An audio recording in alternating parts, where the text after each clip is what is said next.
कम रख सकते हैं अपने, और वो थोड़ा इकोनॉमिकली होना चाहिए, चीप होना चाहिए। उसके बाद यहाँ पे उसको यूज करने के लिए तुमको ज्यादा कॉस्टली इक्विपमेंट की जरूरत नहीं है। जो इजीली जो रोज दिखता है मिलता है, उसी से वो काम चलाना पड़ना चाहिए एक अच्छा खासा इंप्रेशन मटेरियल के लिए। ठीक है, उसके बाद उसका सेटिंग कैरेक्टरिस्टिक, मतलब वो सेटिंग होते हुए वो जैसे क्लिनिकल सेटिंग में जैसे चाहिए उसके हिसाब से होनी है। और उसका कंसिस्टेंसी, टेक्सचर सब मतलब जिस कंसिस्टेंसी में हमको चाहिए वो उतना कंसिस्टेंसी में नहीं। कभी कभी क्या होता है मतलब जो माइन्यूट डिटेल्स होता है उसको हम लाइट बॉडी से लेते हैं। जो लाइट बॉडी को सिर्फ लाइट बॉडी से हम नहीं ले सकते, तो लाइट बॉडी को पकड़ने के लिए कुछ और चीज चाहिए होती है, इसके लिए पट्टी यूज होती है। ठीक है, ऐसे जिस चीज के लिए वो लगाना है वो उस चीज के कंसिस्टेंसी उसके हिसाब से होगी। उसके बाद वेट द टिश्यू, मतलब जिस टिश्यू को वो इम्प्रेशन ले रही है वो उसको ठीक से वहां पे जाके वो अडेप्ट होनी है। उसके बाद ये सब इलास्टिक प्रॉपर्टी, मतलब वो थोड़ा बेंड होना है, ठीक है, थोड़ा फ्लेक्सिबल होना है। मान लो दांत के बीच में इंप्रेशन मटेरियल गया था, उसके बाद जब निकालोगे बहुत हार्ड है, तो दांत के बीच में जाके मटेरियल फंस जाएगा और टूट तोड़ तोड़ के निकल जाएगा, निकल के आएगा। तो इसके लिए उस टाइम पे ये सब इलास्टिक होनी है, थोड़ा फ्लेक्सिबल होके निकल जाना है। उसके बाद जब निकलता है ये टूटना नहीं चाहिए, एडिक्वेट स्ट्रेंथ के साथ होनी चाहिए। और जब इम्प्रेशन ले लिए तो वो स्टेबल रहना है, वो तुरंत खराब नहीं होना है। मतलब इम्प्रेशन लेने के बाद कम से कम 10-15 मिनट तक हम आराम से कास्ट पोर कर सकते हैं, ऐसे होना है। ठीक है, और कास्ट और डाई मटेरियल जो हम यूज करते हैं उसके लिए ये कंपैटिबल होनी चाहिए। उस इम्प्रेशन में हम जिप्सम वो प्लास्टर वो सबसे कास्ट बना सकते हैं, तो ठीक है। ओए कहाँ चले गए दोनों?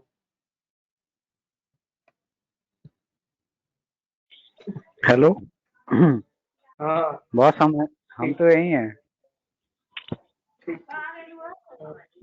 उसके और लोग आ रहे हैं बॉस। बाद ठीक है कोई नहीं। और रुक जाए थोड़ी देर के बाद तो स्टार्ट करना है। नहीं नहीं, आ रहे हैं जो लोग आना है, एक दो लोग, सपना आ गई है, वैशाली आ ओके गई है। ठीक है, थोड़ा 2 मिनट के बाद स्टार्ट करना है। नहीं बॉस, कंटिन्यू रखिए। हम बोल रहे हैं, अभी सब कांटेक्ट में है नहीं ना, तो अगर जिस कॉल करवा रहे हैं जो कॉल रिसीव कर लेगा वो आ जाएगा। अरे ठीक है, 10 मिनट के बाद स्टार्ट करते हैं, कोई दिक्कत नहीं। ठीक है बॉस। 10 मिनट के बाद स्टार्ट करते हैं, इसमें क्या है। काफी लोग आ ठीक जाएंगे ना, उनको भी समझ आ जाएगा। ठीक है। ठीक है बॉस, ठीक। 10 मिनट।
हाँ हाँ, मेरा क्लास है।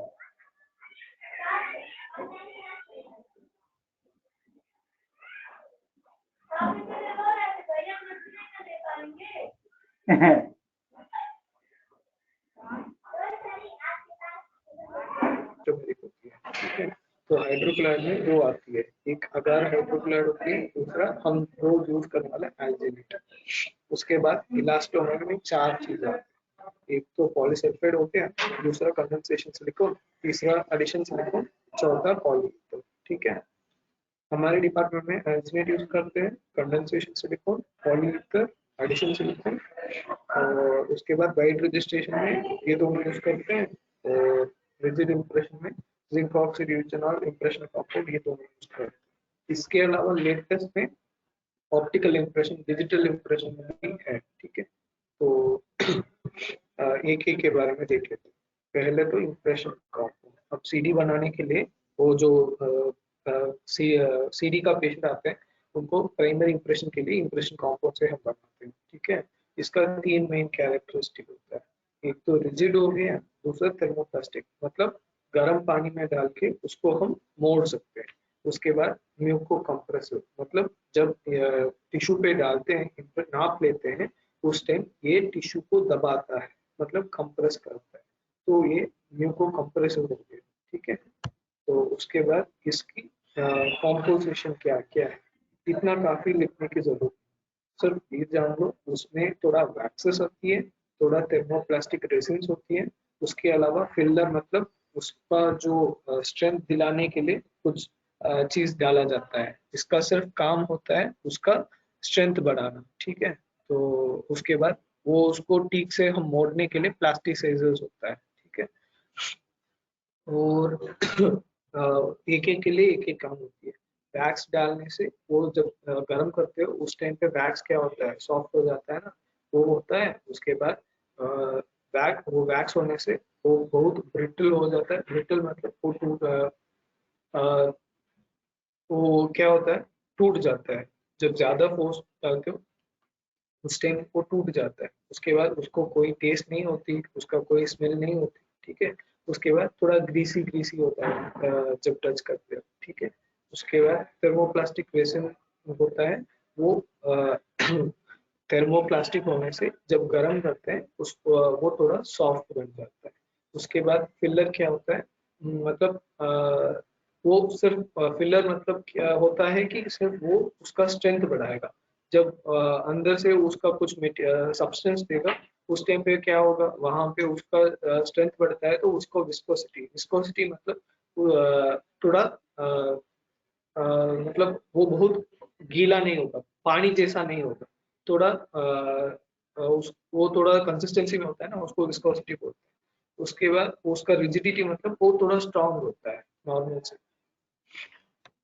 उसके बाद इंप्रेशन कंपाउंड में दो चीज होते हैं, पहला टाइप 1, दूसरा टाइप 2। टाइप 2 का अगला नाम होता है ट्रे कंपाउंड। ट्रे कंपाउंड हम लोग यूज नहीं करते हैं। ठीक है, ये पुराने जमाने का चीज है। उसमें क्या होता था कि पहले इस ट्रे कंपाउंड से उन्होंने एक इंप्रेशन ले लेते थे, तो उसको उन्होंने ट्रे रख के इसके ऊपर इन्होंने बॉर्डर मोल्डिंग किए थे, इसके ऊपर बॉर्डर मोल्डिंग करके और इसके ऊपर जिंक ऑक्साइड यूजनों का इंप्रेशन लेते थे। पर आज के ज़माने में हम तो इंप्रेशन कंपाउंड से इंप्रेशन ले लेते हैं, और उस इंप्रेशन से हमको कास्ट बोर्ड करके प्राइमरी इंप्रेशन में हम अक्रिलिक का ट्रे बना देते हैं ना, तो जब अक्रिलिक से ट्रे बन जाता है इंप्रेशन कंपाउंड की ट्रे की जरूरत नहीं पड़ती। और इसके लिए कलर कोडिंग भी होता है। ये सब फ्यूजन टेम्परेचर होता है। ठीक है, तो जिस फ्यूजन टेम्परेचर मतलब उस ऑपरेटिंग डिग्री में ये मोड़ता है। ठीक है, हाँ, तो उसके बाद इसका प्रॉपर्टीज होता है, उसका फ्यूजन टेम्परेचर कितना होता है देख लो। ये वर्किंग टेम्परेचर है, ये वर्किंग टेम्परेचर, ये fusion temperature. Fusion temperature 43.5 degree Celsius मतलब अ, अ, ये क्या बोलूं,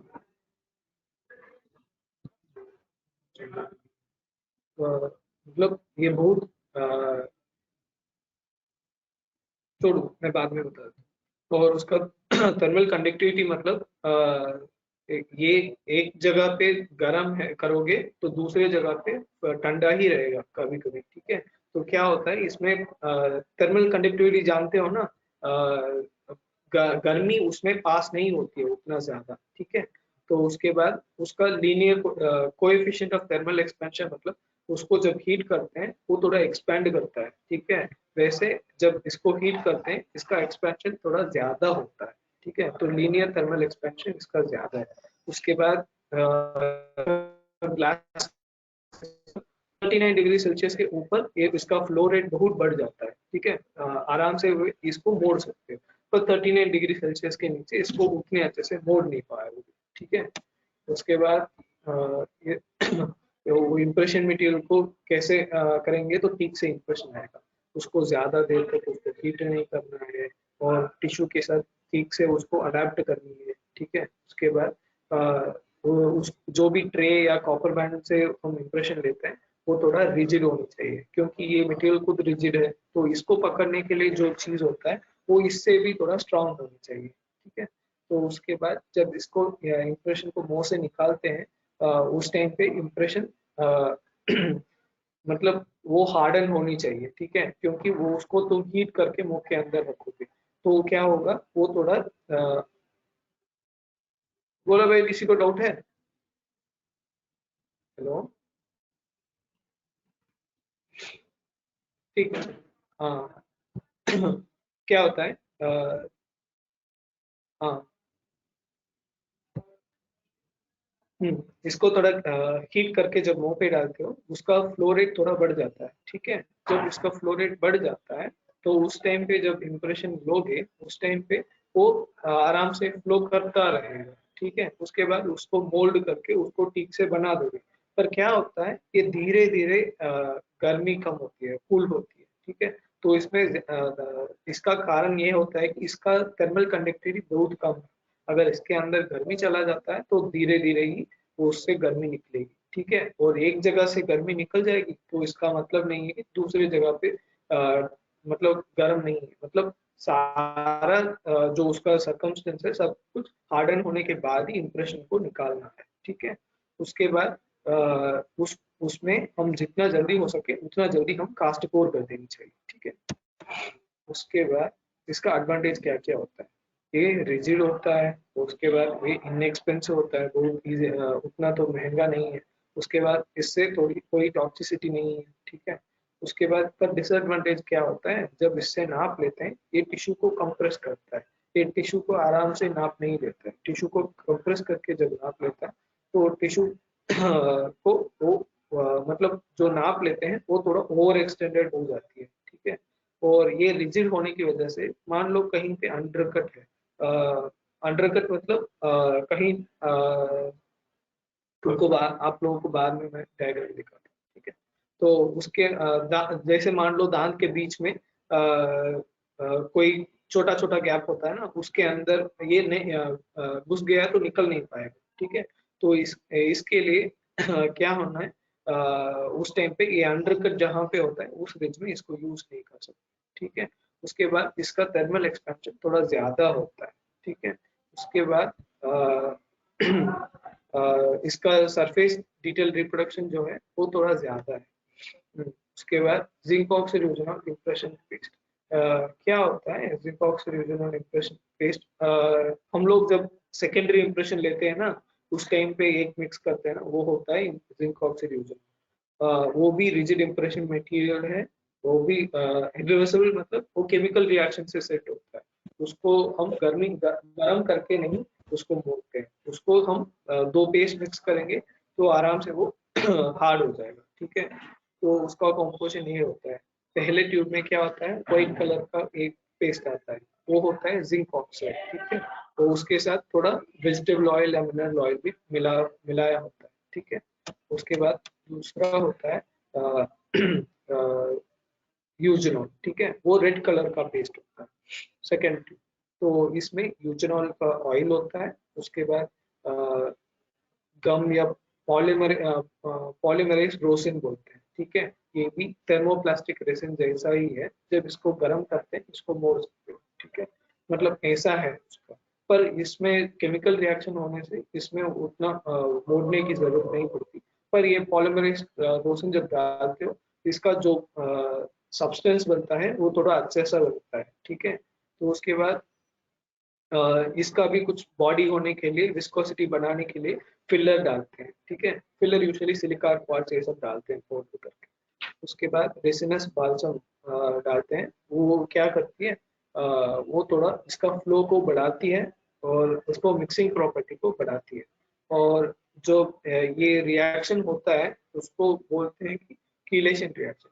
ये थोड़ा धीरे धीरे होता है, तो इसका रेट ठीक करने के लिए हम थोड़ा चाहिए तो एक्सेलरेटर या मॉइस्चर भी डाल सकते हैं, ठीक है। इसका भी दो टाइप्स होता है। पहला टाइप है हार्ड सेट, दूसरा टाइप है सॉफ्ट सेट, ठीक है। तो इसका मतलब ये होता है कि पहला जो है जल्दी सेट हो जाएगा, सॉफ्ट सेट मतलब धीरे से सेट होगा। ये 10 मिनट में सेट होगा और ये 15 मिनट में सेट होगा बस। और यूजनल कंटेंट, जो सेकेंड ट्यूब है ना वो बदल सकती है। तो अगर वो सेकेंड ट्यूब में यूजनल है तो यूजनल कंटेनिंग इम्प्रेशन पेस्ट है, अगर सेकेंड ट्यूब में यूजनल नहीं है तो वो नॉन यूजनल पेस्ट, ठीक है। उसके बाद उसका सेटिंग रिएक्शन देखो। सेटिंग रिएक्शन में पहला ट्यूब और दूसरा ट्यूब को तुमने मिला लिया, ठीक है। दूसरा पहले क्या होता है उसमें थोड़ा दूसरे ट्यूब में थोड़ा पानी होता है, ठीक है। वो पानी पहली ट्यूब में जो जिंक ऑक्साइड है उसके साथ मिक्स होकर जिंक हाइड्रोक्साइड बनता है, और जो जिंक हाइड्रोक्साइड बनता है वो दूसरे ट्यूब में होने वाले यूजनॉल के साथ मिक्स होकर और वो जिंक यूजनोलेट बनती है, ठीक है। तो जिंक यूजनोलेट के साथ साथ ये पानी भी बनती है, ठीक है। तो इसकी वजह से जब इसका हर एक रिएक्शन होता रहेगा उसका पानी बढ़ता रहेगा, मतलब दूसरे जिंक ऑक्साइड को अटैक करने में दो पानी आ गए, ठीक है। एक पानी से जो रिएक्शन हुआ था उसकी वजह से इनमें दो पानी आ गए, मतलब ये इसका रेट बढ़ता जाएगा, ठीक है। तो इसलिए ये ऑटो कैटालिटिक रिएक्शन होता है, ठीक है। और इस रिएक्शन का नाम होता है कीलेशन रिएक्शन, मतलब इसमें एक जिंक के साथ वो सब जोड़ता है, मतलब वो रिएक्शन को कीलेशन बोलते हैं, ठीक है। तो जिंक ऑक्साइड यूजनल का मिक्सिंग टाइम जो होता है यूजुअली 1 मिनट तक होता है। और इसका सेटिंग टाइम होता है, इनिशियल सेटिंग टाइम मतलब इसके पहले पहले तुम मुंह पे वो ट्रे को लगानी चाहिए, ठीक है। और फाइनल सेटिंग टाइम मतलब ट्रे को निकालने के पहले इतना टाइम होना चाहिए, ठीक है। तो इनिशियल सेटिंग टाइम और फाइनल सेटिंग के टाइम के बीच में तुम जो मुंह पे जो भी मूवमेंट देना है वो सब दोगे, ठीक है। टाइप 1 टाइप 2 दोनों का initial setting time 3 to 6 minutes होता है, और final setting time type 1 hard set जो है उसके लिए 10 मिनट, दूसरा जो सॉफ्ट सेट है उसके लिए 15 मिनट। उसके बाद सेटिंग टाइम जो होता है उसको हम बढ़ा भी सकते हैं, कम भी कर सकते हैं। अगर इसको बढ़ाना है तो एक्सेलरेटर डालेंगे, ठीक है। एक्सेलरेटर क्या होता है कि जिंक एसीटेट ऐसे कुछ सॉल्ट्स होता है, ठीक है। नहीं है तो पानी से भी ये इसका रिएक्शन का रेट बढ़ सकता है, ठीक है। हल्का सा पानी डाल देते हैं तो उसका रिएक्शन रेट बढ़ जाता है। उसके बाद अगर इसका रेट को कम करना है, धीरे से सेट करना है, ठीक है। तो उस टाइम पे इसमें थोड़ा ऑयल या वैक्सेस डालना है, तो ये हम नहीं डालेंगे, ये मैन्युफैक्चरर खुद डाल के देगा, सॉफ्ट सेट में ये सब होता है। उसके बाद हम क्या कर सकते हैं, सिर्फ जो मिक्सिंग पैड जो है जो ग्लास लैब उसको और मिक्सिंग का जो स्पैचुला होता है दोनों को फ्रिज में रख के हम यूज कर सकते हैं। उसके बाद प्रॉपर्टीज, प्रॉपर्टीज क्या होता है, कंसिस्टेंसी एंड फ्लो। ये ठीक से मिक्स होनी है, होमोजीनस मिक्स, मतलब ये दोनों को ठीक से पूरा का पूरा मिलाना है, या पूरा एक ही कलर में, ठीक है। उसमें कोई स्ट्रीक्स या कोई ऐसे कुछ नहीं होगा, 2-3 कलर नहीं होनी चाहिए, सब कुछ एक ही कलर में होनी चाहिए, ऐसे अच्छे से मिक्स कर देनी चाहिए, ठीक है। उसके बाद इसका कंसिस्टेंसी अगर थिक है तो ये भी टिश्यू को कंप्रेस करेगा, अगर ये गीला गीला है तो ये टिश्यू को कंप्रेस नहीं करेगा, जैसे टिश्यू है उसको वैसे ही उसने रिकॉर्ड कर देगा, ठीक है। सेटिंग टाइम और फ्लो के बीच में कुछ रिलेशनशिप है, क्या है कि अगर थिक कंसिस्टेंसी में तुम मिक्स कर दोगे तो इसका फ्लो रेट भी कम होगा और ऊपर से ये जल्दी भी सेट हो जाएगा। जब गीला गीला सेट करोगे उसमें तो पानी ज्यादा होगा, ठीक है। तो मतलब उसमें तो तुम्हारा दूसरा पेज ज्यादा होगा, उस टाइम पे क्या होता है, उस टाइम पे एक गीला गीला भी होता है, इसका सेटिंग टाइम भी बढ़ता है। और उसके बाद रिजिडिटी एंड स्ट्रेंथ, उसका क्या बोलते हैं कि जब दांत इम्प्रेशन लेके जब निकालते हैं उस टाइम पे ये बिना टूटे मुंह से बाहर आना है, तो उसको उतना सारा स्ट्रेंथ तो है ही, ठीक है। डायमेंशनल स्टेबिलिटी मतलब इंप्रेशन लेने के बाद इंप्रेशन खराब नहीं होना है, ठीक है।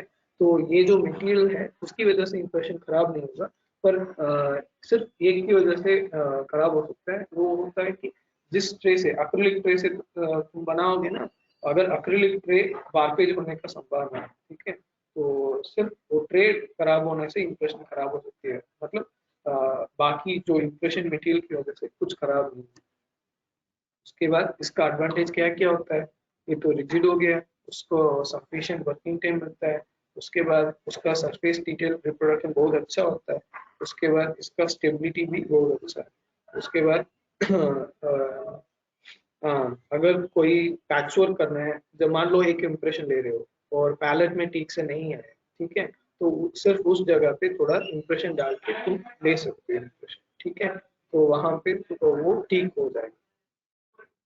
पैचवर्क करने में ये आराम से कर सकते हो। और ऊपर से डिसएडवांटेज क्या क्या होता है, डिसएडवांटेज क्या क्या होता है, ये थोड़ा बर्निंग सेंसेशन काज कराती है, ठीक है। उसके बाद इसमें जो यूजनल कंटेंट होता है वो टिश्यू को इरिटेट करने का चांसेस होता है, ठीक है। तो क्या करते हैं पेरिडोन्टल सर्जरी में, तो जो जिंजीविक्टमी वो सब करने के बाद जिंजीवल पैक देते हैं, सर्जिकल पैक, उस टाइम पे हम जिंक ऑक्सी यूजनल बेस्ड पैक कभी कभी देते हैं, ठीक है। वो अभी कोपैक देते हैं, पहले तो जिंक ऑक्सी यूजनल पैक देते थे। तो जिंक ऑक्सी यूजनल पैक में ये यूजनल ज्यादा लीच होने से क्या होता था, गैस्ट्रिक प्रॉब्लम भी आता था, ठीक है। उसके बाद ये करने के लिए तुमको अलग सी एक स्पेशल ट्रे बनानी पड़ती है, ठीक है। एक प्राइमरी इंप्रेशन लेके उसमें स्पेसर अडैप्ट करके उसमें अक्रिलिक से तुमको बना के वो सब करनी पड़ती है ना, तो स्टॉक ट्रे से तुम कर नहीं पाओगे। उसके बाद ये जो मटेरियल है वो बहुत स्टिकी है, चिपकता है, तो ग्लास लैब से स्पैचुला से निकालने के लिए हम क्या करते हैं, यहाँ पे बहुत सेट होने के बाद वो निकल जाता है, नहीं है तो हीट ट्यूब से उसको पोंछना पड़ता है, ठीक है।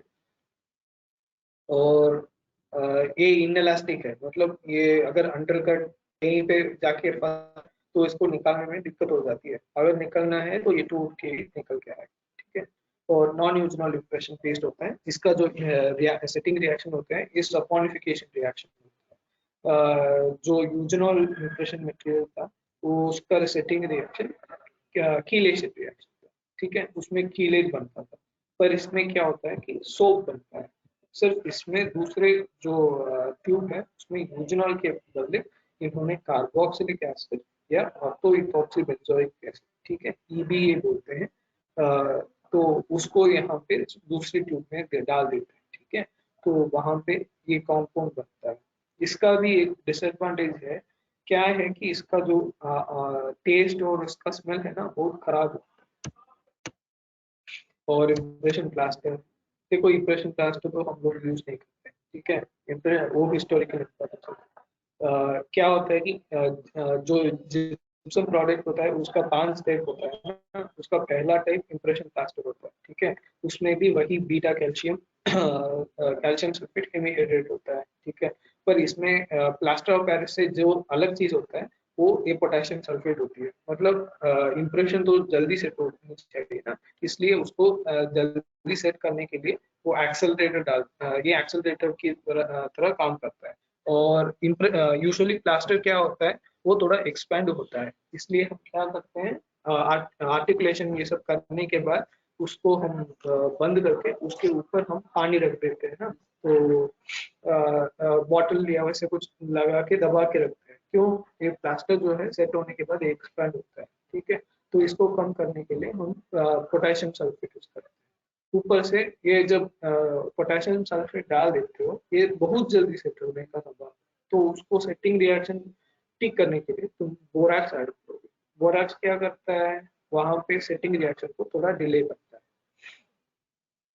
और इसको ऑलरेडी मिक्स होके आता है तो ये सब उसमें होगा। अगर तुमको प्लास्टर ऑफ पेरिस तुम्हारे पास है उससे इंप्रेशन लेना चाहते हो तो ये सब मिला के एक अलग से एक सॉल्यूशन आती है, उसको प्लास्टर ऑफ पेरिस के साथ मिक्स करके तुम उसी में भी इंप्रेशन दे सकते हो, ठीक है।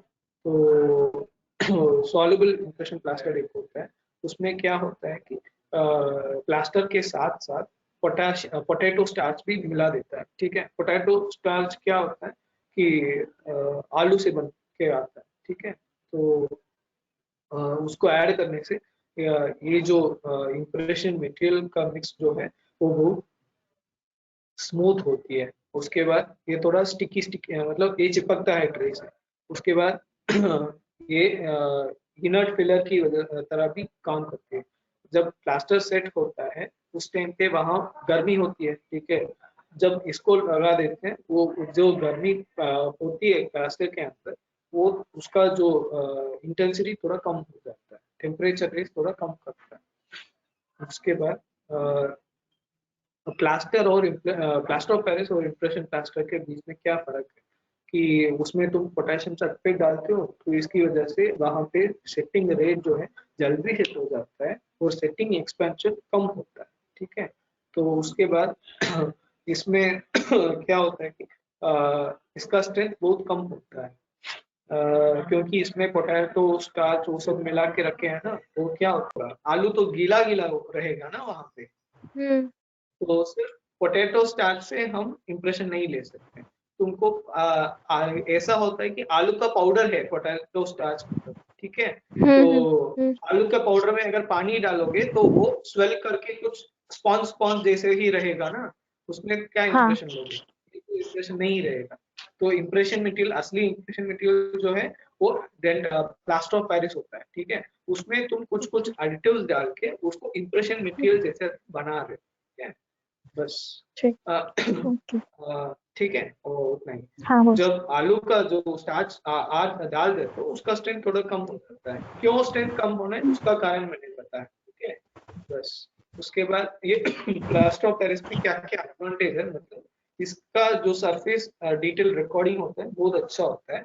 और ये यूजुअली क्या होती है, पैलेट में जो टिश्यू है उसके बीचों बीच कभी कभी वो होती है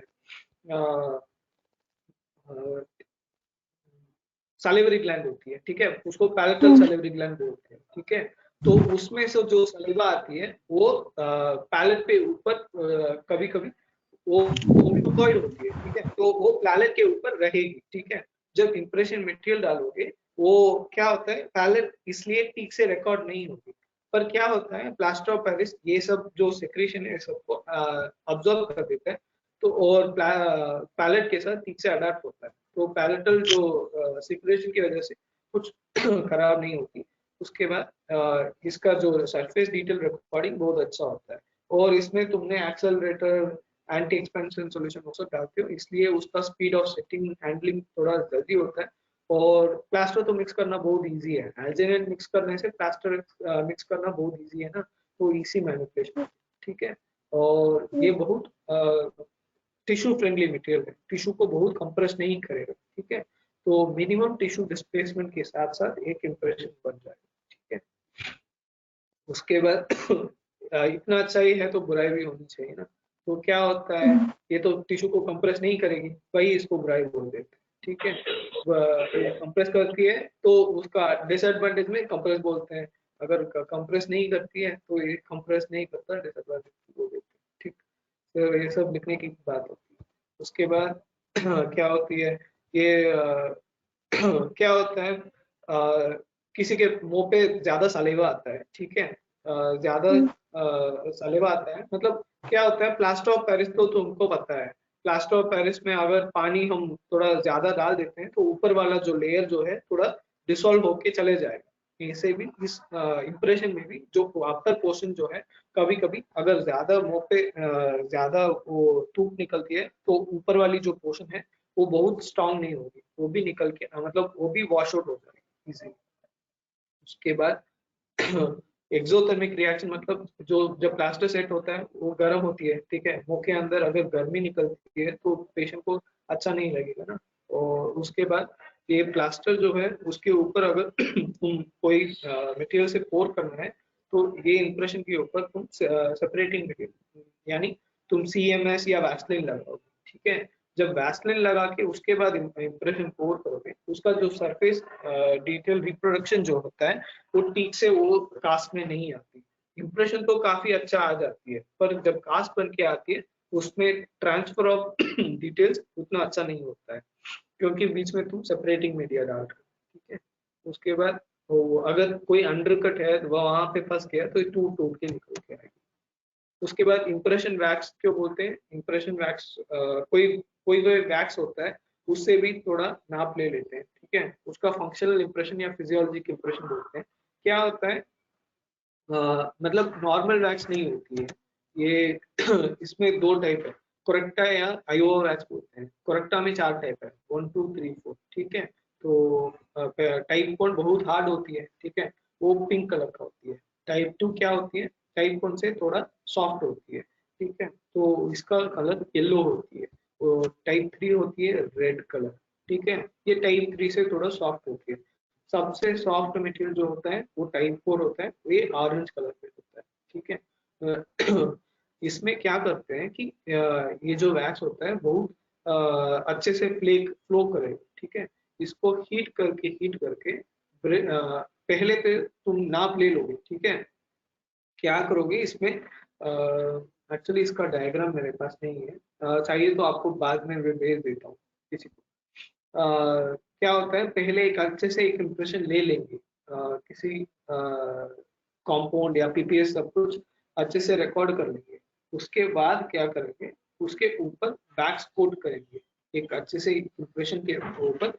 पीपीएस ऐसे कुछ सिर्फ एक एक जगह रिकॉर्ड करने के लिए ही इसको यूज करेंगे। ब्रश से आराम से इसको एक लेयर लगा देंगे और ऊपर से लगाते जाएंगे, ठीक है। 2 3 लेयर वैक्स को ब्रश करेंगे, ठीक है। ब्रश में डालने के बाद उसको मुंह पे लगाएंगे। और उसके बाद पीपीएस रिकॉर्ड करने के लिए क्या करते हैं, मुंह को नीचे, पेशेंट को नीचे देखने के लिए बोलते हैं। और उसके बाद शॉर्ट विग्रेस वॉइस में बोलने के लिए बोलते हैं, ठीक है। नहीं है तो नाक को बंद करने के बाद सांस लेने के लिए बोलते हैं, ठीक है। तो ये करने वजह से वहां पे पीपीएस थोड़ा रिकॉर्ड होती है। सिर्फ ये पीपीएस रिकॉर्ड करने के लिए ये आयोवा वैक्स यूज, कोरेक्टा और आयोवा वैक्स यूज करते हैं। वो कोरेक्टा में टाइप 4 ही ज्यादातर यूज करते हैं, ठीक है। इसका क्या क्या डिसएडवांटेज होता है, ये जब बैक्स है ना, इसलिए क्या होता है कि इसका जो हार्डनेस बहुत कम होता है, ठीक है। और उसके बाद ये इजीली डिफॉर्म भी हो जाती है। मुंह से जब निकालोगे उस टाइम पे डिफॉर्मेशन होने का संभावना ज्यादा है, ठीक है। उसके बाद ये बहुत टाइम कंज्यूमिंग भी है, ठीक है। अ, अ, इसको बिना कोई खराब हुए मुंह से निकालना वही बड़ी बात है, ठीक है। तो उसके बाद बाइट रजिस्ट्रेशन वैक्स क्या होता है, आप लोग देखे होंगे कि जब मुंह बंद करते हैं, दोनों दांत के बीच में रख देते हैं,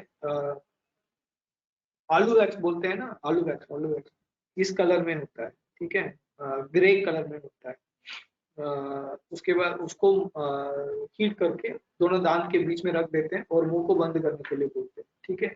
तो उस टाइम पे जो डिटेल रिकॉर्ड के आती है वो उसको उस डिटेल से जो अपर लोअर कास्ट को आर्टिकुलेट करने के लिए यूज करते हैं।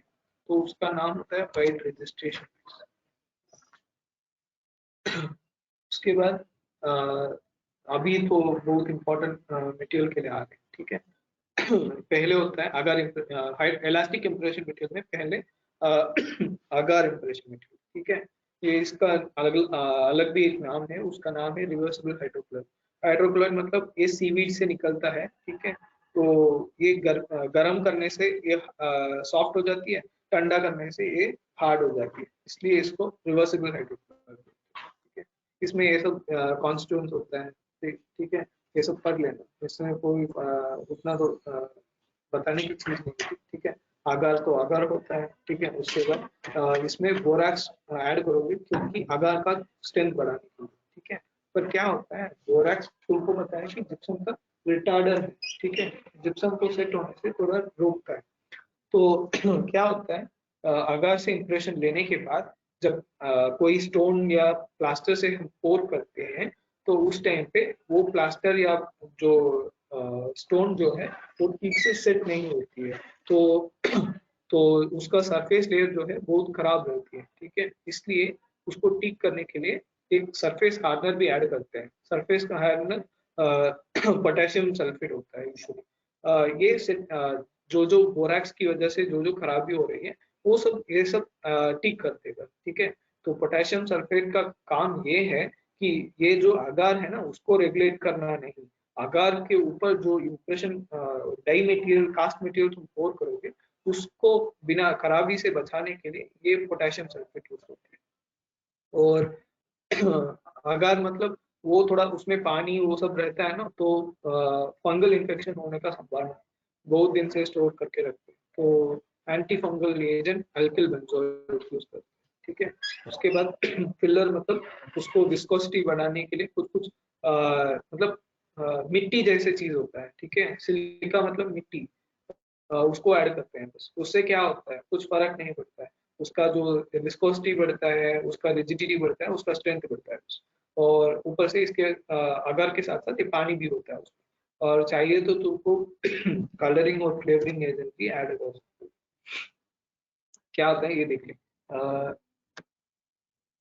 अगार को यूज करने के लिए एक टेम्परेचर बात होता है। ठीक है, तो क्या होता है इसमें 3 चैम्बर्स होते हैं। पहले चैम्बर जो है वो आ, आ, मतलब वो जेलेशन चैम्बर बोलते हैं। ठीक है, मतलब उसमें क्या होता है अगार को हम ट्यूब से लेके वहां पे डाल देते हैं, तो वहां पे पानी का जो टेम्परेचर है बहुत गर्म होता है, 100 डिग्री सेल्सियस के आसपास होता है। ठीक है, तो वहां पे 8 से 10 मिनट उसको रख देते हैं, तो अगर थोड़ा पानी पानी हो जाएगा। उसके बाद जो अगर पानी पानी हुआ है उसको हम दूसरे बात में रखते हैं। ठीक है, वहां पे स्टोर करते हैं, जो मेल्ट हुआ है उसको यहाँ पे रख देते हैं। बहुत देर से हाई टेम्परेचर में हम मेल्ट नहीं कर सकते, तो यहाँ पे स्टोर करते हैं 60 to 60 डिग्री सेल्सियस के बीच में। इसका दूसरा चैम्बर का जो टेम्परेचर है 60 to 60 डिग्री सेल्सियस के बीच में होता है, तो वहां पे तुम बहुत देर तक यहाँ पे अगार को मेल्ट होते हुए तुम स्टोर कर सकते हो। ठीक है, और 60 to 66 डिग्री सेल्सियस पे मेल्ट करके तुम रखे हो, उसको वैसे ही तुम ट्रे में डाल के पेशेंट को मुंह पे लगाओगे तो मुंह जल जाएगा। इसलिए उसका तो टेम्परेचर है ट्रे में डालने के पहले पहले तुमको थोड़ा अ, थोड़ा उसको टेम्परेचर कम करनी है, तो 46 डिग्री सेल्सियस में उसको कम से कम 2 से 10 मिनट के बीच में वहां पे रख देते हैं, ताकि इसका जो टेम्परेचर जो है थोड़ा कम हो जाए। ठीक है, उसके बाद इसको ट्रे में लगा के और पेशेंट के मुंह पे डालो। और ये जो ट्रे यूज करते हो अगर इम्प्रेशन मटेरियल के लिए, ये एक स्पेशल ट्रे होती है। क्या होता है देखो यहाँ पे कि ये इस ट्रे में एक दो नोजल्स है, इस ये ट्यूब जैसा होता है ना, तो ये इसका जो पेरिफेरी है वहां पे पानी चलेगा, और ट्यूब से कनेक्ट करके हम ठंडा पानी चलाएंगे। ठीक है, ठंडा पानी का टेम्परेचर क्या होता है 18 डिग्री सेल्सियस से 21 डिग्री सेल्सियस के बीच में होता है। ठीक है, और मटेरियल लोड करने के पहले अगर कम से कम 5 मिनट पानी को चलानी चाहिए इसके बीच में। उसके बाद आकार में दो टाइप होते हैं, एक सिरिंज मटेरियल होता है, दूसरा ट्रे मटेरियल होता है। सिरिंज मटेरियल बहुत गीला होता है, मतलब सॉफ्ट होता है, ट्रे मटेरियल बहुत हार्ड होता है। ठीक है, तो सिरिंज मटेरियल जो गीला होता है उसको आकार की सिरिंज में लोड कर देते हैं, और जैसे हम लोग करते हैं ना लाइट बॉडी लेते हैं और पट्टी लेते हैं, ऐसे ही पट्टी जैसा होता है ट्रे मटेरियल। ठीक है, उसको ट्रे में ले लोगे, और उसके बाद लाइट बॉडी जैसा होता है सिरिंज मटेरियल, उसको दांत के ऊपर डाल दोगे और ट्रे को बिठाओगे। ठीक है, तो ऐसे लेते हैं अगार का इंप्रेशन। ठीक है, और एल्जिनेट क्या होता है, ये भी इलास्टिक होता है, ये इरिवर्सिबल इंप्रेशन ट्यूब, मतलब ये केमिकल रिएक्शन से सेट होता है।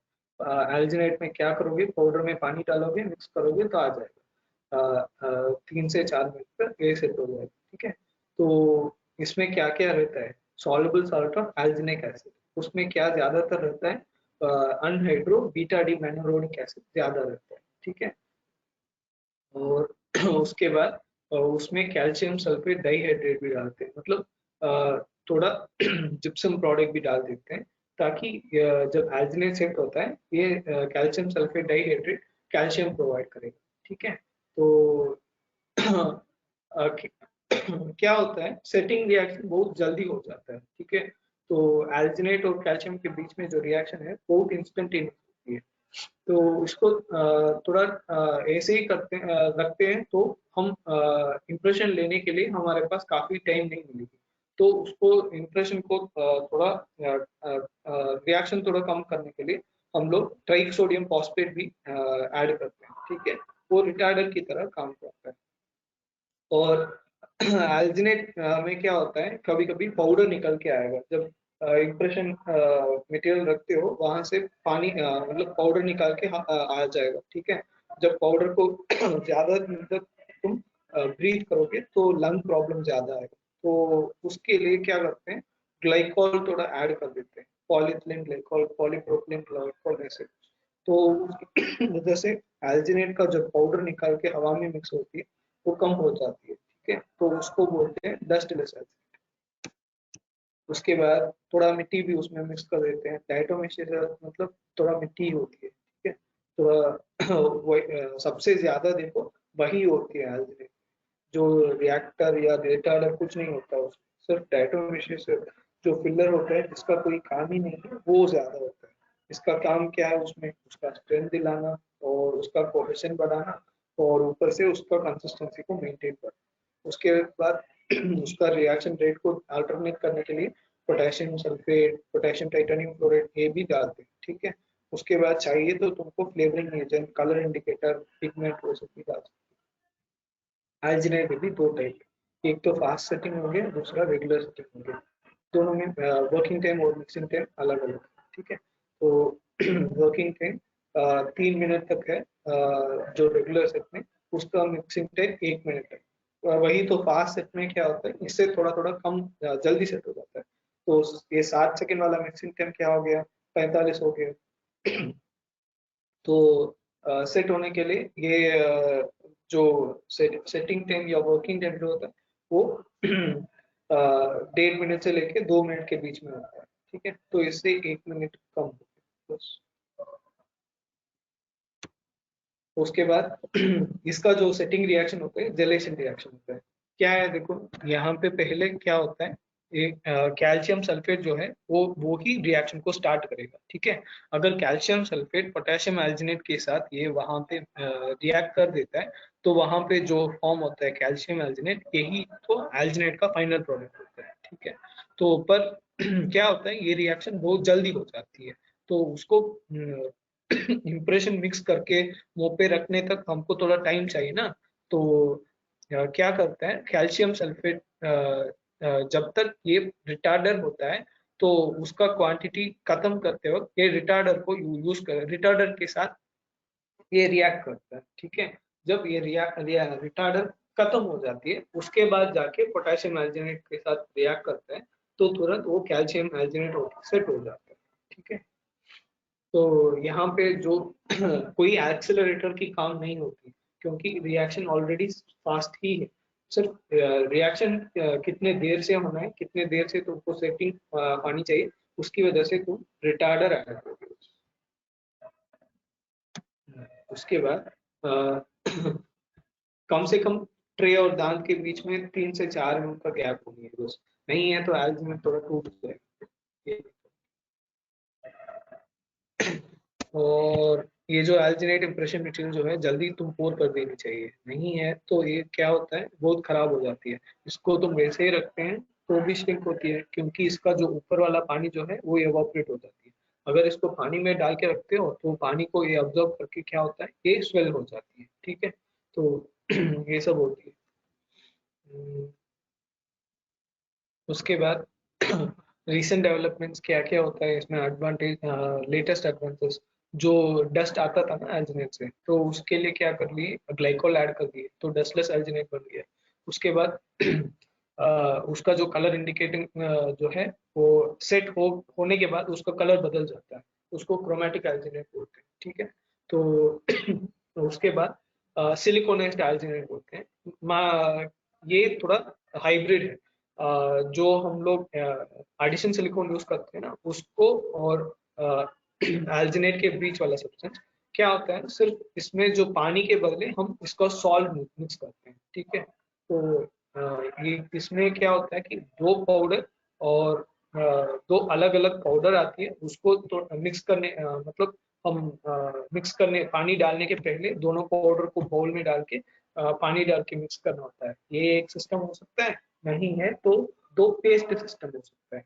जैसे एक पेस्ट में एल्जिनेट रहेगा, दूसरे पेस्ट में कैल्शियम सल्फेट रहेगा। वही तो दोनों रिएक्टर है ना, तो उसके हिसाब से वहां पे रिएक्शन चलेगी। तो उसके बाद एल्जिनेट में अगर तुम टेस्ट दिलवाना है, बच्चों को यूज कर रहे हो, तो बच्चों तो उसको पसंद नहीं करेंगे, तो उनके लिए क्या होता है, थोड़ा इतना सारा flavour, strawberry, mint, bubble gum, orange, ऐसे चॉक कॉफी, ऐसे पॉपकॉर्न भी है। हाँ इतना सारा फ्लेवर है। इसको एल्जिनेट जो पाउडर है उसके उसमें दो बूंद लगा के, जो पानी मिक्स करते हैं ना, उस टाइम पे दो बूंद लगा के हम ये इम्प्रेशन मटेरियल को थोड़ा टेस्टी बना सकते हैं। तो बच्चों के लिए मेनली यूज होता है। उसमें क्या माइनस है कि इससे एलर्जी होने का संभावना ज्यादा होता है। उसके बाद जो इलास्टोमेरिक इम्प्रेशन मटेरियल होता है वही लेटेस्ट होता है। तो इसमें तीन टाइप होता है, पहले पॉलीसल्फेट, दूसरा सिलिकॉन, तीसरा पॉलीईथर। और सिलिकॉन में दो टाइप्स होते हैं, कंडेंसेशन सिलिकॉन और एडिशन सिलिकॉन। ठीक है। और इसमें चार कंसिस्टेंसी में आती है, पहले पट्टी, उसके बाद हैवी बॉडी, तीसरा मीडियम बॉडी, चौथा लाइट बॉडी। हम डिपार्टमेंट में फर्स्ट और लास्ट यूजुअली यूज करते हैं पट्टी और लाइट बॉडी। मीडियम बॉडी किसी किसी केस में यूज होता है। और जो पॉली ईथर आता है वो यूजुअली हेवी बॉडी या मीडियम बॉडी बोलते हैं उसको। एक्चुअली दो पॉली ईथर के लिए सिर्फ ये विस्कोसिटी में आता है, उसमें लाइट बॉडी, हेवी बॉडी, पट्टी ऐसे कुछ फर्क नहीं। ये पॉली सल्फेट का जो कॉम्पोजिशन है, क्या होता है देखो यहाँ पे, एक ट्यूब में लेड ऑक्साइड होता है, दूसरे में पॉली सल्फेट का पॉलीमर होता है। ठीक है। तो ये पॉलीमर है, एक एक सबसेट है। ठीक है। तो एक एक ट्यूब में क्या होता है, ये इसमें से जो लेड ऑक्साइड जो है उसमें से एक ऑक्सीजन निकाल के दो जो चेन्स होते हैं उसके बीच में जाके ये फिक्स हो जाती है। ठीक है। तो वहां पे जो हाइड्रोजन है उसको निकाल देती है ये ऑक्सीजन। तो वहां पे बाई प्रोडक्ट पानी बन के वो हाइड्रोजन बाहर आ जाएगा। जहां पे वो बॉन्ड ओपन हुआ था वहां पे ये दोनों चेन जोड़ जाता है। ठीक है। तो इसलिए जब रिएक्शन होता है उस टाइम पे पॉलीसल्फेट इंप्रेशन मटेरियल में बाई प्रोडक्ट पानी निकल के आता है। ठीक है। जब पानी निकल के आता है तो कभी भी बाई प्रोडक्ट बन के कोई आता है तो वो इंप्रेशन मटेरियल का जो स्टेबिलिटी, डायमेंशन स्टेबिलिटी जो है बहुत कम है। और उसके बाद कंडेंसेशन सिलिकॉन में क्या होता है, ऐसे ही एक पॉलीमर होता है, उसके बाद कोई और दूसरा एक किलेशन मॉलिक्यूल होता है। ठीक है। तो क्या होता है, ये वाला जो पॉलीमर है इसमें एक हाइड्रोजन, और ये वाला जो टेट्रा एथिल सिलिकेट जो है उसका जो है उसमें से एक एथिल ग्रुप दोनों निकाल के एथिल अल्कोहल बन के बाहर आ जाता है। ठीक है। तो ऐसे ऐसे ये चेन बढ़ता जाएगा। तो इसमें क्या होता है कि इसमें बाई प्रोडक्ट अल्कोहल बनती है, एथिल अल्कोहल। पानी भी तो ठीक है वो फ्लो होके आ जाएगा, पर एथिल अल्कोहल क्या होता है वो बहुत वॉलेटाइल हो जाता है, फॉर्म होने के बाद तुरंत वो एवापोरेट हो जाती है। ठीक है। तो इसलिए क्या होता है, वो इसका बाई प्रोडक्ट एलिमिनेशन की वजह से ये जो इम्प्रेशन मटेरियल जो है मतलब वो श्रिंक हो जाती है विथ टाइम। तो इसके इसकी वजह से कंडेंसेशन सिलिकॉन का डायमेंशन स्टेबिलिटी भी बहुत अच्छा नहीं है, बहुत खराब। और एडिशन सिलिकॉन में, तो ये एडिशन सिलिकॉन बनाने का मशीन है। ठीक है। तो इसमें सब कुछ सिलिकॉन फिलर वो सब डाल देता है, उसको पानी में डाल के उसको कुछ प्रेशर में डाल के कुछ कुछ करके इसको पट्टी बनाता है। क्या होता है इसमें भी दो चीज होता है, एक तो डाइविनाइल पॉलीसिलॉक्सेन, दूसरा पॉलीमेथिल हाइड्रोक्सिलॉक्सेन। क्या होता है इसमें से जो डबल बॉन्ड है ये ओपन होके यहाँ पे जो पॉली डाइमेथिल सिलॉक्सेन जो स्ट्रेट चेन होता है उसके साथ ये इस सिलिकॉन के साथ ये जुड़ जाती है। ठीक है। तो यहाँ पे कोई बॉन्ड ओपन होके सिर्फ अटैच हो गई है, बाकी कुछ बाई प्रोडक्ट नहीं निकल रहा। तो इस रिएक्शन को क्या बोलते हैं, इसको एडिशन पॉलीमराइजेशन बोलते हैं, इसलिए इस सिलिकॉन को एडिशन सिलिकॉन बोलते हैं। तो सिंस यहाँ पे कोई बाई प्रोडक्ट निकल के नहीं आ रही है, तो इसकी वजह से इसका सबसे ज्यादा डायमेंशन स्टेबिलिटी एडिशन सिलिकॉन होता है। लास्ट में पॉलीईथर, पॉलीईथर में भी पॉलीईथर का कुछ पॉलीमर होता है, उसके बाद उसको जोड़ने के लिए एक एस्टर होता है, बस इससे क्या होता है, एक क्रॉस लिंक रबर बन जाती है। और जब रबर बन क्रॉस लिंक होती है उस टाइम पे उसके अटैचमेंट के कोने में अजरिडेन रिंग्स बोलते हैं, ठीक है। ये एक ट्रायंगुलर रिंग होती है, उसमें नाइट्रोजन मॉलिक्यूल रहता है, ठीक है। तो हर एक रिएक्शन होते एक एक रिंग ओपन होता जाएगा, ठीक है। तो लास्ट में जो को पॉलीमर मिलता है वो इथिलीन ऑक्साइड और टेट्राहाइड्रोफ्लोरोन उसमें रहता है, ठीक है। और क्या क्या पट्टी का क्या क्या इलास्टोमर कौन कौन सी फॉर्म में मिलता है वो सब दिखाया गया। आप देख सकते हैं कि जो पॉलीथर जो है वो सिर्फ यूनिवर्सल या रेगुलर सिर्फ एक कंसिस्टेंसी में होता है। और ये आप लोग देखे होंगे लाइट बॉडी है, उसको हम टिप के साथ जोड़ दिए, उसके बाद गन को ऐसे खोल के इसको उसके हिसाब से सेट करके उसके बाद जब दबाएंगे तो इस पिन टिप की जहाँ पे ये इक्वेशन फ्लो होके आके यहाँ पे सीधा मुंह पे डाल सकते हैं। इसका नाम होता है, एक गन है ना, इसको बोलते हैं स्टैटिक मिक्स। इस सेटअप को हम स्टैटिक स्टैटिक मिक्स बोलते हैं। और अगर हम को टिप लगा के स्टैटिक मिक्स से करना नहीं है तो उसको हम ग्लास लैब से लगा के हम स्पैचुला से मिक्स कर सकते हैं।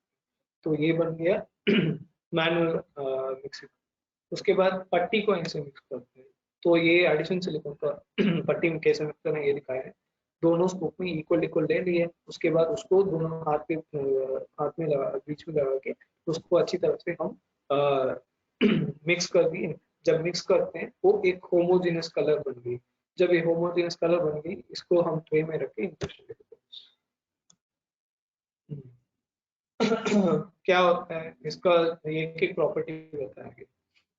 फ्लो, रियोलॉजिकल मतलब फ्लो होता है, ठीक है। सिलिकॉन इम्प्रेशन बहुत फ्लूइड होता है और पॉलीईथर जो है बहुत स्टिफ होता है, ठीक है। तो इसके लिए जो पॉलीईथर को फ्लो करने के लिए कभी कभी उसमें एक तीसरा मटेरियल ऐड करते हैं, उसको बोलते हैं थिनर। और दूसरा एक प्रॉपर्टी है एलास्टोमर में किसी किसी का, जो यूजुअली मीडियम बॉडी के लिए होता है, ठीक है। तो क्या होता है कि जो लाइट बॉडी के बदले और ट्रे कंपाउंड के बदले एक ही मटेरियल से हम यूज कर सकते हैं, जैसे पॉलीईथर में यूज करते हैं। क्या होता है, सिरिंज में भी वही मटेरियल को डाल दिए और ट्रे में भी वही मटेरियल को डाल दिए, पर क्या होता है सिरिंज से जब डालते हैं वो मटेरियल लाइट बॉडी जैसे रिएक्ट करता है, जब ट्रे से लगाते हैं वही मटेरियल होता है वो हेवी बॉडी जैसे रिएक्ट करता है।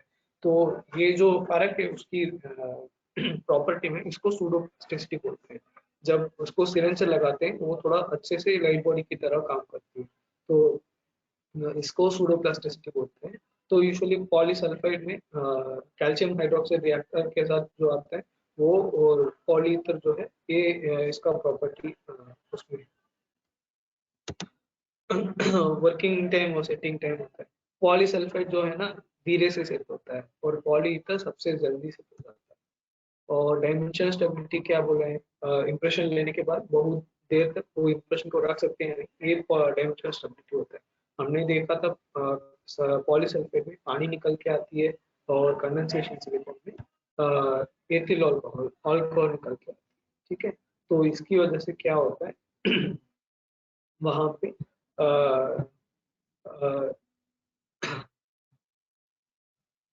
बाई प्रोडक्ट बन के निकल जाती है। तो जिस जिस रिएक्शन में बाई प्रोडक्ट बनती है सब कुछ खराब हो जाती है जल्दी।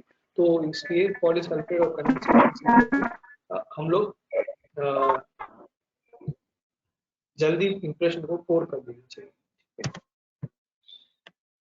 उसके बाद सबसे जो स्टेबल चीज जो होता है वो एडिशन सिलिकॉन होता है।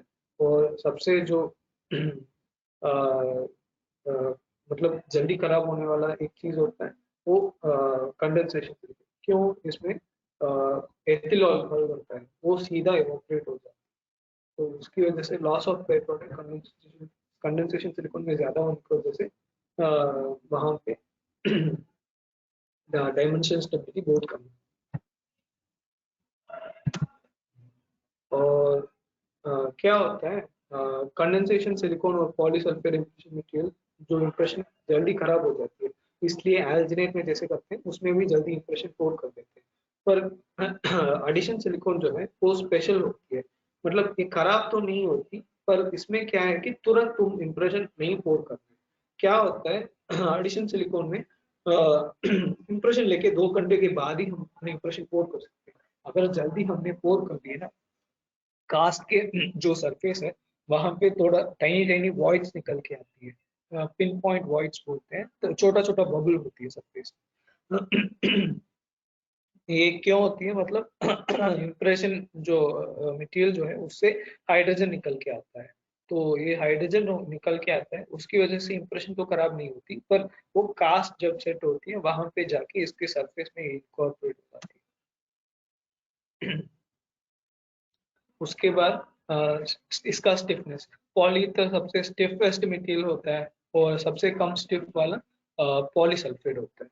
ठीक है, तो उसके बाद हार्डनेस क्या होता है, वही होता है। अगर पट्टी और हेवी बॉडी वो सब बहुत हार्ड मटेरियल होता है, जो लाइट बॉडी और मीडियम बॉडी जो होता है थोड़ा कम हार्ड वाला मटेरियल होता है। और अगर उसका हार्डनेस ज्यादा है और उसका फ्लेक्सिबिलिटी बहुत कम है, मतलब वो स्टिफ भी है, तो ऐसे मटेरियल को जो क्लियरेंस हम देते हैं वो थोड़ा ज्यादा देनी चाहिए।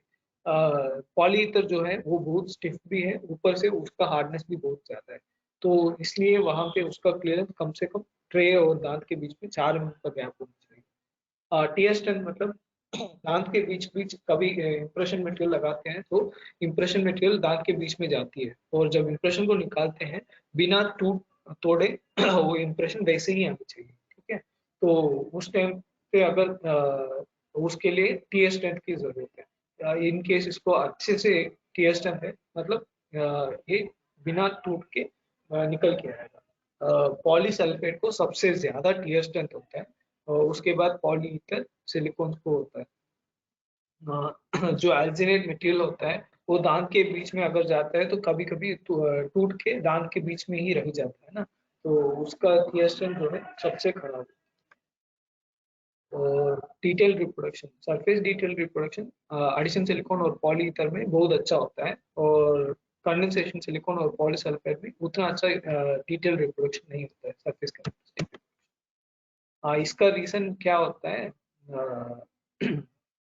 हाइड्रोफोबिक होता है पॉलीसल्फाइड और कंडेंसेशन से। एडिशन सिलिकॉन भी हाइड्रोफोबिक ही है, सिर्फ और सिर्फ पॉलीइथर हाइड्रोफिलिक होता है। ठीक है, तो वो वो तो गीला है, ठीक है, अगर पानी के साथ फ्रेंडली नहीं है तो कैसे वो टिश्यू को रिकॉर्ड कर पाएगा। सिर्फ पॉलीइथर जो है पानी के साथ फ्रेंडली है, तो उसका सरफेस रिप्रोडक्शन बहुत अच्छा होता है। तो एडिशन सिलिकॉन को थोड़ा बहुत हाइड्रोफोबिक है, उसको कम हाइड्रोफोबिक बनाने के लिए क्या करते हैं, थोड़ा उसमें सर्फेक्टेंट ऐड करते हैं। ठीक है, तो सर्फेक्टेंट ऐड करने से क्या होता है, जैसे सोप वैसे कुछ ऐड करते हैं, क्या होता है सरफेस टेंशन कम हो जाती है, तो उसके बाद उसका जो वेटेबिलिटी है वो अच्छा हो जाती है, इसलिए सरफेस डिटेल रिप्रोडक्शन भी थोड़ा बढ़ अच्छा से आता है। और कंडेंसेशन सिलिकॉन जो है उसको बहुत दिन तक तुम रख नहीं सकते, और बाकी तुम पॉलीसल्फाइड और पॉलीइथर ऐसे मटेरियल्स को 2 साल तक हम रख सकते हैं। एडवांटेज डिसएडवांटेज तो वही होता है, बहुत अच्छे से एक डिटेल्स रिकॉर्ड होता है। रिसेंट डेवलपमेंट्स क्या होता है, मॉडिफिकेशन इन पॉलीसल्फेट। पॉलीसल्फेट में क्या होता है, उसका रिएक्टर में लेड ऑक्साइड रहता है। ठीक है, लेड ऑक्साइड मतलब वो क्या होता है, अगर कपड़े में चिपक जाता है तो वो स्टेन कर देती है, और ऊपर से गंदा स्मेल देती है, और बहुत गंदा टेस्ट भी देती है, धीरे से सेट भी होती है। तो इसके लिए लेड ऑक्साइड के बदले हम हाइड्रेटेड कॉपर ऑक्साइड डाल सकते हैं, नहीं है तो कुर्कुमिन हाइड्रोपेरोक्साइड डाल सकते हैं। पर ये कुर्कुमिन हाइड्रोपेरोक्साइड डालने से क्या होता था, उसका जो बाई प्रोडक्ट था वो भी वॉलेटाइल बन के आ जाता है। पानी पानी तो जो लेड यूज करते हैं उस टाइम पे पानी निकलता है वो तो वॉलेटाइल नहीं होता है। पर अगर ये वॉलेटाइल है अल्कोहल की तरह तो उसका जो श्रिंकेज है बहुत ज्यादा होती है, तो इसलिए उसका जो जल्दी उसको पोर कर देना चाहिए। उसके बाद मॉडिफिकेशन एडिशन से, ठीक है। तो एडिशन सिलिकॉन में हमने बोला था कि वहां पे इम्प्रेशन पोर करने के लिए 1-2 घंटे वेट करनी चाहिए, ठीक है। क्यों? हाइड्रोजन निकल के आता है इम्प्रेशन में। तो वो सब हाइड्रोजन को ऑब्जर्व करने के लिए क्या करना है, वहां पे वो मटेरियल के साथ पैलाडियम को थोड़ा जोड़ देते हैं, ठीक है। पैलाडियम थोड़ा डाल देते हैं, तो पैलाडियम क्या करता है, वो सब जो हाइड्रोजन बाई प्रोडक्ट आता है वो सबको पैलाडियम ऑब्जर्व कर देती है। और उसके बाद तुम अगर ठीक से कास्ट कोट करोगे ना उस टाइम पे कुछ खराबी नहीं होगी, कास्ट ठीक से बन जाती है, ठीक है। और एडिशन सिलिकॉन को अगर तुम अ, अच्छे से एक्चुअली तो थोड़ा ठीक ही सेट होती है, और उसको और ज्यादा सेटिंग रेट बढ़ाना है तो उसके लिए भी लेटेस्ट मटेरियल आया है। और उसका हाइड्रोफोबिसिटी कम करने के लिए अभी हाइड्रोफिलाइज्ड एडिशन सिलिकॉन आया है। उसमें क्या किया है, वहां पे सरफेक्टेंट ऐड कर दिया, ठीक है। अगर कोई सरफेस के सरफेस के साथ अगर ये कांटेक्ट करती है तो ये जो सरफेक्टेंट है बीच में आ जाती है और उसका कांटेक्ट रेट थोड़ा बढ़ाती है, तो उसका जो कांटेक्ट एंगल जो है वो बहुत कम हो जाती है। तो इससे सरफेस डिटेल रिप्रोडक्शन बहुत अच्छा होता है। और पॉलीईथर में क्या क्या मॉडिफिकेशन है, पॉलीईथर तो बहुत स्टिफेस्ट मटेरियल है, उसमें भी सॉफ्ट टाइप्स आए हैं, ठीक है। तो सॉफ्ट टाइप्स में दो है, हेवी बॉडी और लाइट बॉडी। और फास्ट सेटिंग पॉलीईथर भी आता है, मतलब जेएसएल मटेरियल बहुत जल्दी जल्दी बच्चों वो सब में करने के लिए तो उनको क्या करते हैं, बहुत टाइम तो नहीं देते, तो उनको बहुत जल्दी सेट होने वाला मटेरियल चाहिए होता है। तो इसके लिए एडिशन सिलिकॉन पॉलीएथर वो सब में फास्ट सेटिंग एक मटेरियल भी आ जाता है। और मान लो किसी में तुमको ठीक से एक इम्प्रेशन लेना है, मतलब कोई मैक्सिलोफेशियल का एक पेशेंट है, ठीक है। तो उस पेशेंट में अगर हम इम्प्रेशन लेना है तो उसके लिए थोड़ा ज्यादा टाइम पीरियड चाहिए सेटिंग सेटिंग टाइम। उस टाइम पे क्या करते हैं, वो केमिकल रिएक्शन के बदले हम एक विजिबल लाइट के रिफ्रेशन मटेरियल बनाएंगे, ठीक है। ये होता है कि जैसे हमारे लाइट को कंपोजिट होता है, ऐसे इंप्रेशन को मुंह पे अंदर डालने के बाद उसको जब लाइट दिखाएंगे तभी ये सेट होगा, ठीक है। तो इसमें क्या माइनस था कि जब इसको लगाएंगे उस टाइम पे हम इम्प्रेशन मटेरियल के ऊपर लाइट तो लगना है, तो इसके लिए क्या करते हैं, ट्रांसपेरेंट ट्रे बनना चाहिए, एक स्पेशल मटेरियल से बनता है। और बाइट रजिस्ट्रेशन मटेरियल बहुत सारा है, अगर एडिशन सिलिकॉन बेस्ड है तो जीसी एक्साबेट होता है, अगर पॉलीथर बेस्ड है तो वो रेमी पेंटा, ऐसे एग्जाम्पल्स है सब। और अगर तुमको बाइट रजिस्ट्रेशन बहुत जल्दी करना, मतलब कोई कोई मटेरियल को फास्ट सेटिंग भी चाहिए ना, इसलिए यहाँ भी extremely fast setting addition silicone bite registration material होता है। इसका नाम है डायमेंशन बेड 60 सेकंड। और जैसे हमने देखा है डिपार्टमेंट में है, ये वैसोली सर के पास है ना, जो डायनेमिक पॉलीइथर मशीन है, उसमें अगर बटन दबाओगे तो अपने आप वहां से इंप्रेशन निकल के आएगा। उसमें क्या होता है, दो कोलैप्सिबल प्लास्टिक बैग्स होता है, उसको वहां पे कैसेट में लगा दो, उसके बाद ऊपर से एक टिप बदल दोगे तो जब बटन दबाओगे तब इंप्रेशन निकल के आएगा। और उसके बाद ट्रे एडहेसिव, जब जब भी हम लोग कोई एलास्टोमेरिक इम्प्रेशन मटेरियल यूज करते हैं तो वो क्या होता है, वो मटेरियल ट्रे के साथ चिपकता नहीं है, ठीक है। तो परफोरेटेड हो या नॉन परफोरेटेड, इम्प्रेशन लेने के बाद क्या होता है, इम्प्रेशन मटेरियल ट्रे से थोड़ा निकल के आती है, तो इम्प्रेशन का जो मतलब इम्प्रेशन खराब हो जाता है ना, अगर इम्प्रेशन एक एक जगह पे चली जाती है। तो इसके लिए क्या होता है, हम ट्रे एडेसिव लगाते हैं। उसमें भी दो तरीके होते हैं, एक तो स्प्रे टाइप होता है, दूसरा पेंट टाइप होता है, ठीक है। तो ब्रश से लगाओगे नहीं तो स्प्रे करोगे, ये सब एग्जाम्पल्स होता है। हर एक इम्प्रेशन मटेरियल के लिए एक स्पेसिफिक एडेसिव होता है, पॉलीसल्फेट के लिए जो एडिसिव है उसको तुम बाकी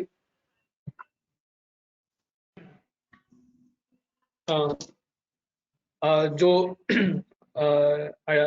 पॉलीसल्फेट मटेरियल है उसका एडिसिव को तुम पॉली ईथर के लिए यूज नहीं कर सकते हो। ऐसे ही पॉली ईथर का जो एडिसिव है उसको एडिशन सिलिकॉन पॉलीसल्फेट को यूज नहीं कर सकते हो। ऐसे हर किसी के लिए अलग अलग सी एक गम आती है एडिसिव, ठीक है, सिर्फ उसको यूज करना चाहिए।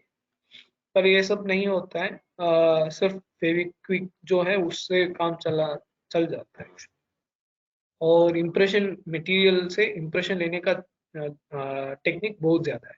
मतलब सिर्फ ये देख लो, ट्रे में हैवी बॉडी लेते हैं, पट्टी, और दांत के ऊपर हम सिरेंज से लाइट बॉडी डाल देते हैं, ठीक है। तो एक ही टाइम पे ट्रे पे पट्टी और मुंह पे लाइट बॉडी डाल के एक ही टाइम पे उसको करेंगे तो वन स्टेज प्रोसीजर हो गया। Multiple mix one stage procedure, ठीक है। तो उसमें लाइट बॉडी और हैवी बॉडी एक ही टाइम पे सेट होता है और ऐसे दिखता है वो यूजुअली। और अगर वहां पे जो मटेरियल तुम ट्रेल पे ले रहे हो उसी मटेरियल को मुंह पे भी डाल रहे हो, ठीक है, सिर्फ उसको सिरिंज में ले लिए। मैंने बोला था ना वो शियर थिनिंग, सूडो प्लास्टिसिटी, वो सब इसमें आता है, ठीक है। अगर वो सिरिंज से डालते हैं तो उसका फ्लो ज्यादा होता है, सूडो प्लास्टिसिटी बोलते हैं उसको। अगर उसको ट्रे पे लेते हैं तो उसको फ्लो बहुत कम होता है, ठीक है। तो एक एक पोर्शन ऑफ मटेरियल को तुम ट्रे में ले लिए, एक पोर्शन को सिरेंज में ले लिए, सिरेंज वाला मटेरियल को दांत के चारों तरफ डाल के ट्रे को वहां पे लगा दोगे तो हमको एक अच्छे से एक इम्प्रेशन मिल जाएगा, ठीक है। उसके बाद पट्टी वॉश टेक्निक होता है। पट्टी वॉश टेक्निक में क्या होता है, पहले एक पट्टी से एक इम्प्रेशन ले लेंगे और जहां पे दांत है सिर्फ वहां पे थोड़ा स्पेस बढ़ाएंगे। पट्टी नाइफ होता है उसमें से बढ़ाएंगे, नहीं है तो दांत के ऊपर एक प्लास्टिक पेपर रख देंगे, एक पॉलीथीन शीट। तो उससे क्या होता है वहां पे थोड़ा गैप बन जाता है, पट्टी वहां पे फ्लो नहीं होती। तो जब पट्टी सेट हो जाती है उसके बाद वहां पे ऊपर से एक सेट होने वाले जो मटेरियल है उसके ऊपर लाइट बॉडी लगा के और उसको मुंह पे हम डालेंगे तो जहां पे हमारा पट्टी नहीं था सिर्फ उस जगह पे थोड़ा लाइट बॉडी आ जाती है। और दोनों ऊपर नीचे दोनों आर्च को एक ही टाइम पे हम इंप्रेशन ले सकते हैं, उसका नाम है डुअल आर्च इंप्रेशन टेक्निक। उसमें क्या जो ट्रे यूज हो रहा है ना उसको बोलते हैं ट्रिपल ट्रे। ट्रिपल ट्रे इसलिए बोलते हैं क्योंकि उसमें क्या होता है, अपर वाला इंप्रेशन भी आ जाती है, नीचे वाला इंप्रेशन भी आ जाती है, बीच वाला जो इंट्राक्लूसल रिकॉर्ड जो है वो भी आ जाती है, इसलिए उसको ट्रिपल ट्रे बोलते हैं। वो ऐसे होता है, क्या होता है, ट्रे के ऊपर और ट्रे के नीचे दोनों तरफ से इम्प्रेशन मटेरियल डाल दिए और जिस दांत को नाप लेना है वहां भी चाहिए तो इम्प्रेशन मटेरियल डाल दिए, ठीक है। उसके बाद ट्रे को मुंह पे लगा के मुंह बंद करने के लिए बोलेंगे, बस इम्प्रेशन ऊपर नीचे और इंटरक्लूसल रिकॉर्ड सब बन के आ जाएगा। अगर उसको मीडियम बॉडी से लेते हैं, जो मीडियम बॉडी को ट्रे और सिरिंज में दोनों को एक ही मटेरियल को लेते हैं तो वो मोनोफेस इंप्रेशन मटेरियल इंप्रेशन हो जाता है। अगर उस ट्रे में पट्टी लेते हो और मुंह पे सिरिंज डालने के लिए लाइट बॉडी डालते हो तो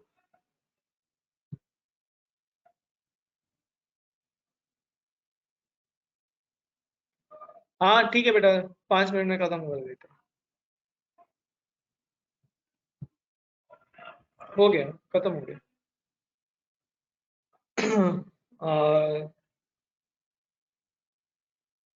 ट्रे पे एक मटेरियल ले लिया और उसके बाद दांत पे एक मटेरियल डाल दिया तो ये multiple mix technique, dual arch में मल्टीपल। और अभी लेटेस्ट में क्या होता है, डिजिटल इंप्रेशन आ गया, ठीक है। डिजिटल इंप्रेशन लेने के लिए क्या क्या चाहिए तुमको, एक इंट्राओरल स्कैनर या कैमरा चाहिए, उसके बाद उसको प्रोसेस करने के लिए सॉफ्टवेयर प्रोसेसिंग आनी चाहिए, ठीक है। उसको सॉफ्टवेयर प्रोसेस करके इसमें रजिस्ट्रेशन सब रिकॉर्डिंग होने के बाद, प्रोग्राम होने के बाद वो मिलिंग मशीन पे जाएगा। वो मिलिंग मशीन छोटा भी हो सकता है बड़ा भी हो सकता है, और वहां पे इनगोट को ये मिल करके प्रोसेस बना देगा। यहाँ देखो एग्जांपल, मुंह के अंदर जो है उसको इंट्राओरल कैमरा से उन्होंने रिकॉर्ड कर दिया, उसके बाद वर्चुअल आर्टिकुलेटर में उसको प्लान किए, उसके बाद जो रेस्टोरेशन है उसको कंप्यूटर से उसको डिजाइन किए, उसके बाद उसको इनगॉट से उसको मिल किए, उसके बाद उसको पेशेंट के मुंह पे लगा देंगे। ये 3D मॉडल है एक्चुअली। ये जल्दी हो जाता है ना। पेशेंट आता है उसको तुम लैब पे मतलब इम्प्रेशन लेके लैब पे भेजोगे और लैब लखनऊ में होगा, दिल्ली में होगा, वहां से बन के आएगा, वो सब अच्छा नहीं लगता है ना, देर हो जाता है। यहाँ से वहां जाएगा और वहां से बन के आएगा। तो इसमें क्या होता है, सिर्फ आने लैब से यहाँ आने का